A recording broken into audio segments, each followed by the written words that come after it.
Man, oh man. Another heartbreaker for the Knicks as they lose by 2 in Boston to the Celtics. It came down to the stretch, as a lot of these games recently have come down to the stretch. R.J. Barrett, a huge three, 6 of 6 from downtown. Knots the game at 93 under a minute to go. But 36 seconds left in the game. Marcus Smart for 3, 14 of his 17 in the fourth quarter, and the Celtics prevail by 2. Back in our Delta MSG studios, Bill Pito along with Wally Zerbiak. Alan Hahn tonight joins us from his home studio. The games are different, Wally, but the storylines remain the same. Knicks hang in there, tremendous effort, have a little bit of a lead in the fourth quarter, like they did tonight, up 7 with about 8 minutes to go. They just can't close the games out. Yeah, it's obviously a problem. The rebounding is huge, offensive rebounding that the Celtics knew they could pound the Knicks down low. I think you're seeing that Mitchell Robinson, his effectiveness on the boards, the Knicks are really missing his big body in there. I don't think they would be getting out-rebounded like this, especially on the offensive boards, if Mitchell Robinson was healthy. But they got to figure out a way. They're putting themselves in great positions. They're playing their hearts out on the defensive end of the floor. But they just got to make those shots at the end of the game. I mean, Julius Randle's getting good looks. The offense is running effectively. Yeah, you're going to have a few turnovers against a good defensive team with Marcus Smart on it, harassing the point guard the whole entire game. But they're getting quality looks in that fourth quarter. They're just not knocking them down, Alan. Yeah, you're right. Absolutely right. They work so hard defensively, and it's not paying off on the other end. What we saw was two teams that have point guard issues. Neither team really gets a good offensive set. It's all one-on-one stuff, and they have two really good one-on-one players. And then, of course, when Marcus Smart gets the open look, he makes them in big moments. But, guys, there's some other trend here I'm looking at that I think we got to focus on. You remember when Julius Randle got that hip injury? Remember he got kicked in the hip and he missed a game? Since that game, the Knicks have lost 5 of their next 6 games. And since he's returned, his numbers have been concerning, his shooting numbers. So 41%, 32 from 3 in those 6 games, or in the 5 games since he's been back.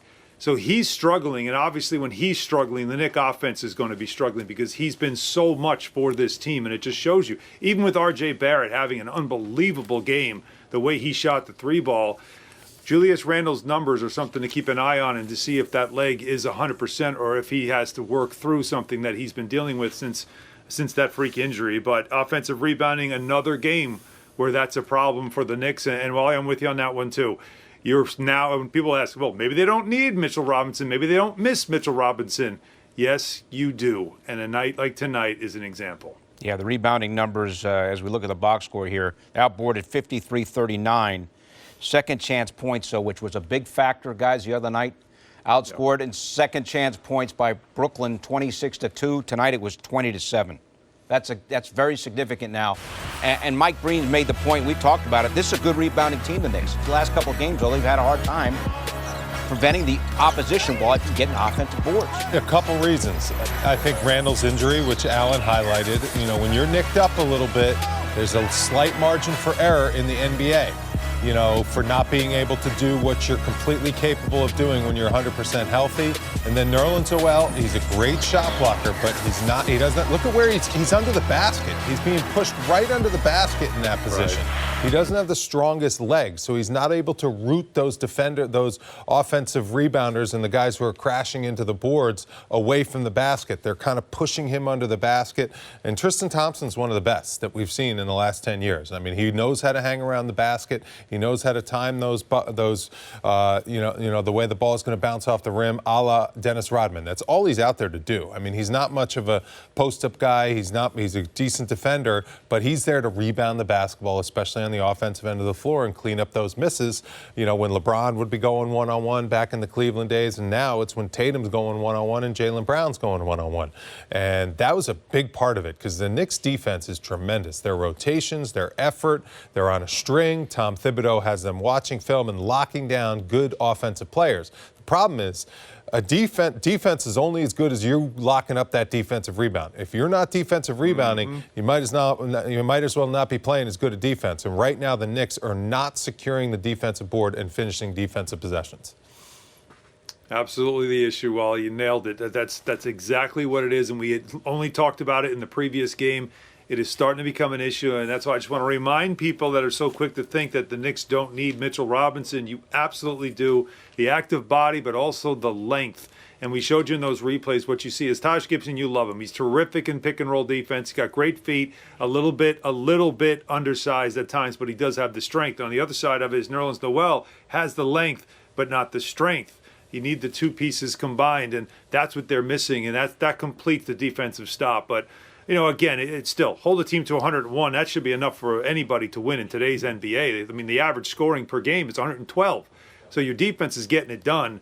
It's really about the offense. It's about, late game execution. It's now 2-8 in games decided by 3 points or less. That points to late game execution. That points to obviously getting into your offensive sets and getting good shots. And the Knicks don't seem to get that late in games. They rely so much on one-on-one play.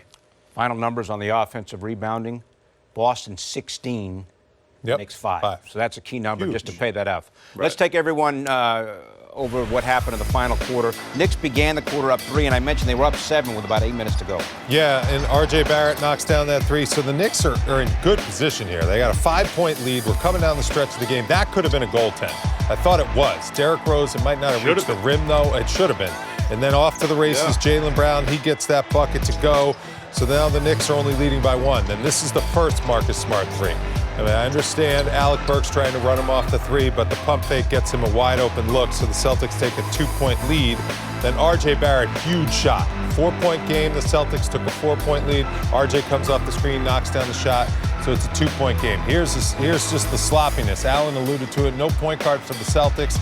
Leads to a transition bucket, and any points the Knicks can get is huge.